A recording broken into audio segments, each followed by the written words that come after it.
The scriptural reading for today is taken from Jeremiah verses 17, 19. Thus said the Lord to me, go and stand in the people's gate by which the kings of Judah enter and by which they go out, in all the gates of Jerusalem. And say to them, hear the word of the Lord, you kings of Judah, and all Judah, and all the inhabitants of Jerusalem who enter by these gates. Thus says the Lord, for the sake of your lives, take care that you do not bear a burden on the Sabbath day, or bring it in by the gates of Jerusalem. And do not carry a burden out of your houses on the Sabbath, or do any work, but keep the Sabbath day holy, as I commanded your ancestors. I'll now introduce Andrew. He's going to be delivering the message. Andrew, thank you. Good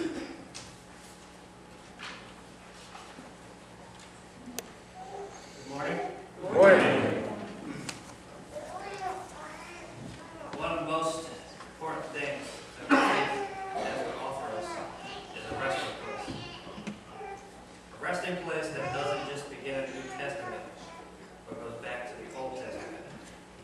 It's that resting place that David talks about in Psalm 23, where he makes that statement about God that we can all deeply appreciate. The Lord is my shepherd, I shall not want. He makes me lie down in green pastures. He leads me beside quiet waters. He restoreth my soul.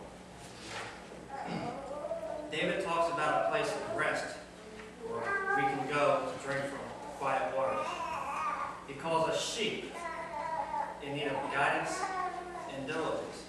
He does not do this to insult our intelligence, but to remind us that we are in need of spiritual refreshment. It's time to read Jeremiah, because Jeremiah brings up an issue about the Sabbath that I would like to talk about.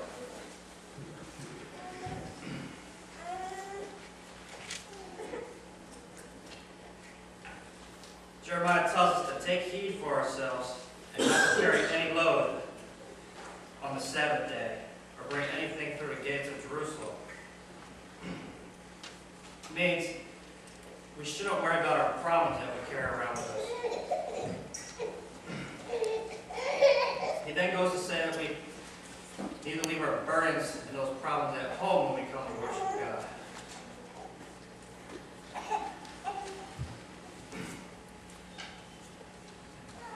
We must understand that one of the signs that God had with Israel in the Old Covenant was the Sabbath day. Now, growing up in the Methodist Church, a very traditional one, grew up going to Sunday school. And in Sunday school, they taught me about the Sabbath day. And about the debate that's going on, and still going on today, goes back to the Old Testament, on which day is the right day to worship the Lord. Now, growing up in a traditional Methodist church, which tends to be more liberal, and then going to a very conservative college, I have a lot of friends that are different denominations. Some are Seventh-day Adventists who believe the Sabbath day is on Saturday. Now, I have no problem with those who worship God on Saturday because I worship on Saturday. Just like I worship on Monday, Tuesday, Wednesday, Thursday, Friday, Sunday as well. But there is this debate that goes on, even though the New Testament tells us not to give respect to days. So as we look at Jeremiah, I want you to keep this in mind. But in order to understand the text in full, I would like to describe what the seventh day was and what the seventh day is. It was on the Sabbath day that God had ceased from his labor in Genesis. There is no mention of the Sabbath day from the book of Genesis to the book of Exodus until we get the Ten Commandments. Ten Commandments tell us to remember the Sabbath day and to keep it holy. Key words in that is remember, which is looking back to the Old Testament, and two, which is looking forward to the work that Jesus did. The Sabbath day was that announcement that God had made to himself and the rest of the world that he was finished, that the work was completed. It is my humble opinion that the rest, or this rest, was not to be a brief state of rest, and not, excuse me, I lost my place, was not a brief period of rest, because we see that God did not leave that state of rest until Adam sinned.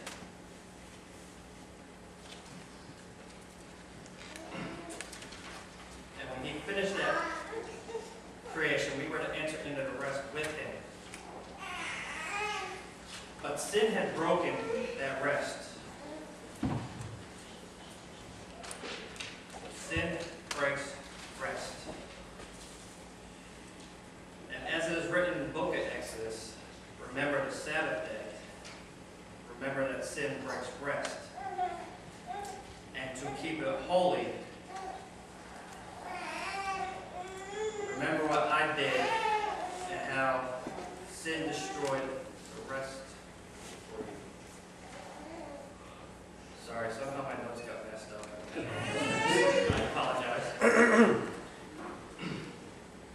Basically, do not start worshiping the Sabbath day, because Jesus tells us that the Sabbath was not made for man, but man was made for the Sabbath. Excuse me, other way around. Man was not made for Sabbath, the Sabbath was made for man. Meaning the man is the most important issue, not the day. Are you following what I'm saying? The Sabbath day represents rest and peace unto the Lord.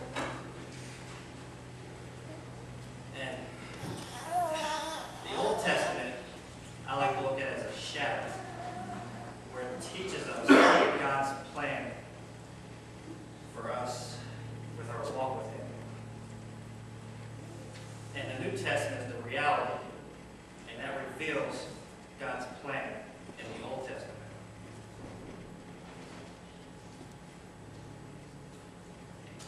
In the Old Testament, God teaches us about rest, which is a day, or an eon, which is an age, which turns into a period. He wants us to understand that there is a time or a period where man is to enter into this rest. It's very easy to minimize the plan of God if you diminish this period down to a 24-hour period. In the shadow, the Old Testament, it may be a 24-hour period. However, in the reality, it's the day of grace. Follow me? Now, what caused God the Father in creation to enter into rest is that he had finished from his labor.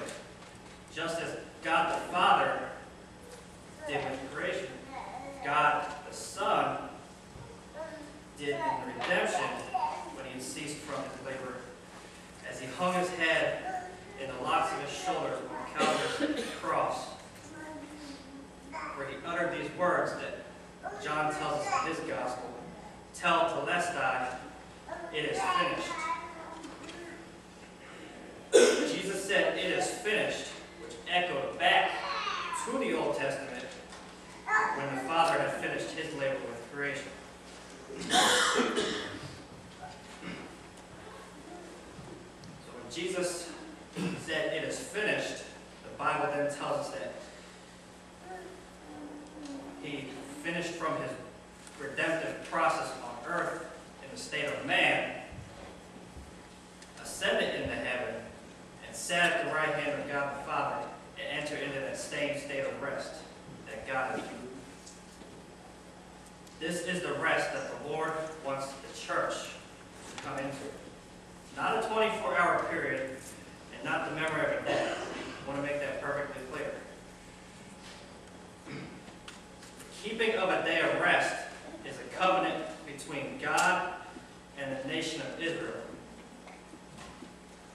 But the book of Hebrews tells us that God has provided something better for us.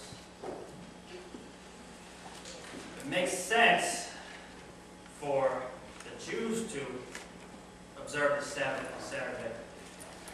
But as the church, the New Testament says the Sabbath day is Sunday, but it does not leave that, it leaves it open.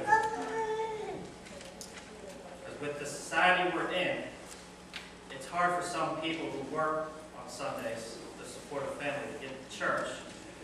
So who am I or who are we to say that they're not as Christian as us because they don't go to church on Sunday, instead they go on a Friday night, because that's when they can get there.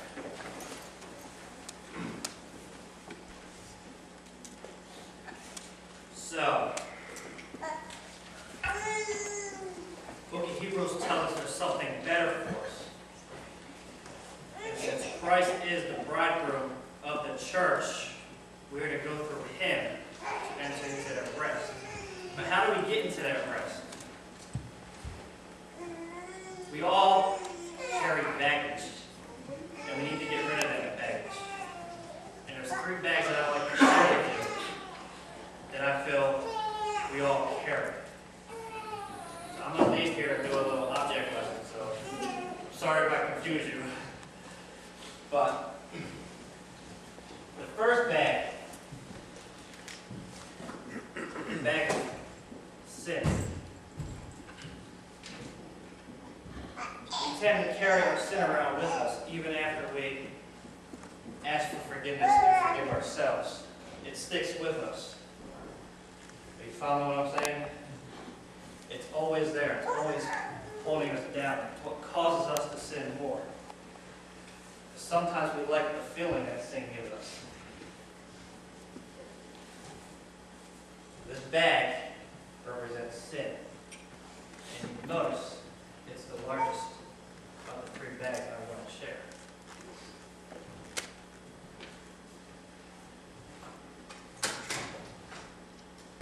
Now I just picked up some guilt. Guilt feeds our sin. Said guilt is worse than sin because, like I was saying, sin sticks with us, and it's because of our guilt. We feel guilty about doing it. We have trouble forgiving ourselves or others for something wrong they did. Guilt goes deep. Have you ever bought a suitcase where you've had it for a while, you're packing and going on a trip, and you get down in there, and you notice there's a pocket there you never knew was there? That's how guilt is. It comes out of nowhere. And it constantly feeds into our sin.